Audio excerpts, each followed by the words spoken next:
Hello, my name is Dustin with Life Changing Belief.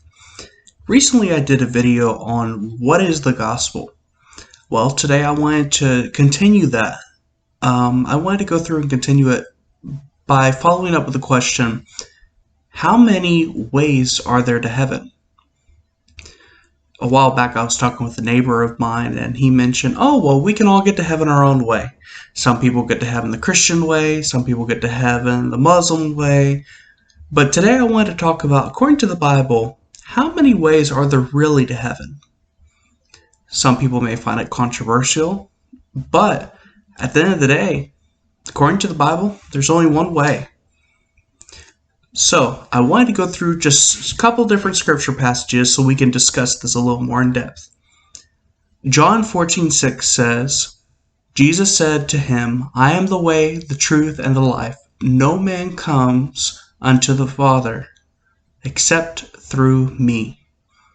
So according to that passage, Jesus himself is saying, I'm the way, the truth, and the life. Unless you come through me and my sacrifice and my gospel, you won't go to heaven. You won't go to the Father. He makes it very clear in that passage. Acts 4:12 says, and there is salvation in no one else, for there is no other name, referring to Jesus, under heaven given among men by which we must be saved. Whenever God sent his son, he only sent one way. And that's his son, Jesus Christ. He is the only way, truth, and the life. There isn't anyone else that can do it for you. There isn't any other prophet, any other God. It's only through him. He is the way, the truth, and the life. And Peter, who was the one who said that when being persecuted by the Pharisees, he makes it very clear. They're trying to intimidate him, telling him he needs to back down on his faith and on his convictions and on his belief. But he walked with Jesus, and he knew. He was there when Jesus said, I am the way, the truth, and the life. No one comes unto the Father except through me. He was there whenever he said that. And Peter believed it. There's only one way to heaven, and that's through Jesus Christ. Galatians 1:8-9 says, but even if we, this is Paul talking, even if we or an angel from heaven should preach to you a gospel contrary to the one we preach to you, let him be accursed. As we have said before, so now I say again. If anyone is preaching to you a gospel contrary to the one you received, let him be accursed. Paul even says, if you disagree on this issue, if someone comes into your church and starts teaching a different way to heaven, that I can do it through my works. Oh, so the church, it's Christ plus the church. It's Christ plus works.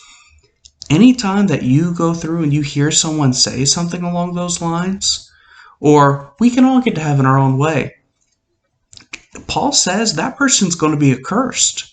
They're going to be cursed. They're going to be damned for that statement.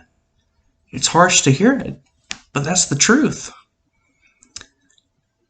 You know, sometimes we have this idea that God is so merciful. How could he damn anyone to hell? The thing is, none of us, in our own nature, should even receive any grace.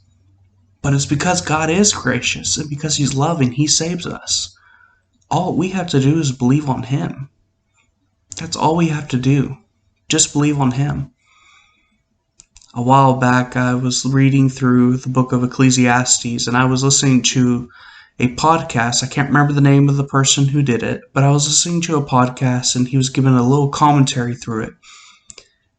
And in that commentary, he goes through and he said something that I thought was pretty insightful. He said, all roads lead to heaven, but the road you take depends on if you'll be received in love or if you'll be judged by God the Father. One day we're all going to stand before God the Father. But if we go down the road of his Son and the gospel, we'll be received and welcomed in love. If we try to go through another gospel, if we try to go through another source to heaven, we'll be accursed, as Paul said. So with that in mind, remember to stay pure in the gospel.